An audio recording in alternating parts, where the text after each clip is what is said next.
მაიკლ ჯექსონი, მე-20 საუკუნის პოპ-მუსიკის მეფე და აღიარებული.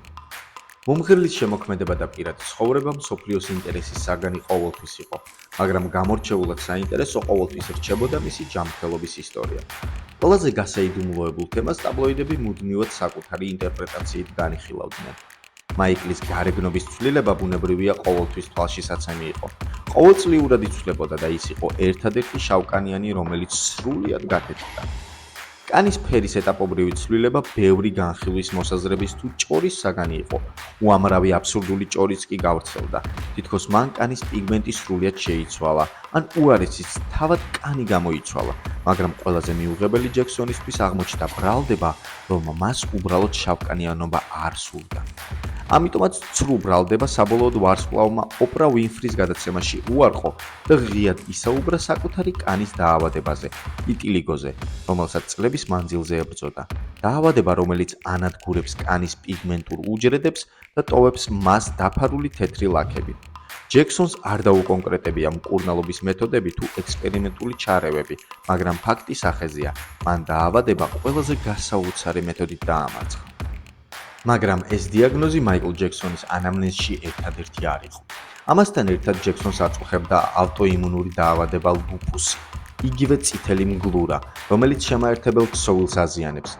იმუნური სისტემა მტრად აღიქვამს და ებრძვის ორგანიზმს, რომლის ნაწილი თავადაა. დაავადება აზიანებს სახსრებს, კანს, სისხლძარღვებსა და ტვინსაც კი. პლასტიკურ ჩარევებს კი მომღერალი ადრეული ასაკიდან მიმართავდა.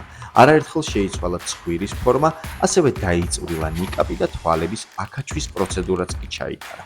მორიგი განხილვის თემა გახდა ცნობილი ძმების ერთ-ერთი ინტერვიუ, სადაც ღიად ისაუბრეს მამის მხრიდან ფსიქოლოგიურ და ფიზიკურ ძალადობაზე.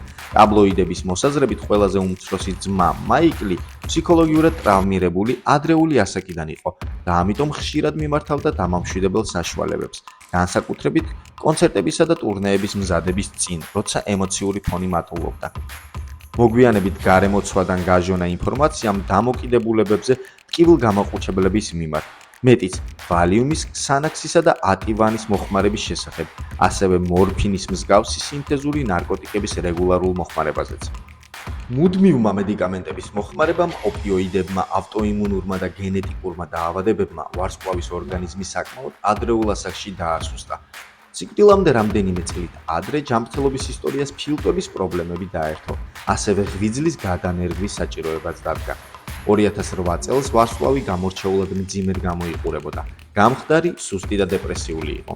ტაბლოიდებისა და მედიის მოზღვავებული განხილვის საგანი ისიც გახდა, რომ ბრიტანელმა მწერალმა და ჟურნალისტმა, ნიუ-იორკ ტაიმსის ბესტსელერმა ავტორმა იან ჰალპერინმა 2008 წლის დეკემბერში ხმამაღლა განაცხადა, რომ ჯექსონს მხოლოდ 6 თვე სიცოცხლე დარჩა, რომ მას აწუხებდა იშვიათი გენეტიკური დაავადება სახელწოდებით ალფა-1 ანტიტრიფსინის დეფიციტი, რომლის დროსაც დარღვეულია ცილა ალფა-1-ის გამომუშავება, რაც იწვევს ფილტვის ქსოვილის დაშლას. ასევე აწუხებდა ნაწლავებიდან სისხლდენა, მარცხენა თვალი ბრმა იყო და გამუდმებით ფოთვითი შეტევები ჰქონდა. სიკვდილამდე კი ერთი თვით ადრე ვარსკვლავს კანის კიბოს სიმსივნური ლაქები კისერსა და სახეზე დაუდგინეს. საბოლოოდ იან ჰალპერინის წინასწარმეტყველება ახდა და 2009 წლის ივნისში მსოფლიომ პოპ-მუსიკის მეფის სიკვდილის ამბავი შეიტყო. გარდაცვალების მიზეზი გულის გაჩერება გახდა, რომელიც გამოიწვია პროპოფოლისა და ბენზოდიაზეპინის ჭარბმა დოზირებამ. ყველაზე გასაიდუმლოებული დღემდე რჩება ჯექსონის შვილების შესახებ ინფორმაცია. მომღერლის სამივე შვილი თეთრკანიანია, რაც მათ მამასთან ბიოლოგიურ კავშირს ეჭვქვეშ აყენებს. ეს თემა დღემდე განხილვის საკითხია, თუმცა ყველა ადამიანი, რომელიც ამის შესახებ ინფორმაციას ფლობს, დუმილს ინარჩუნებს.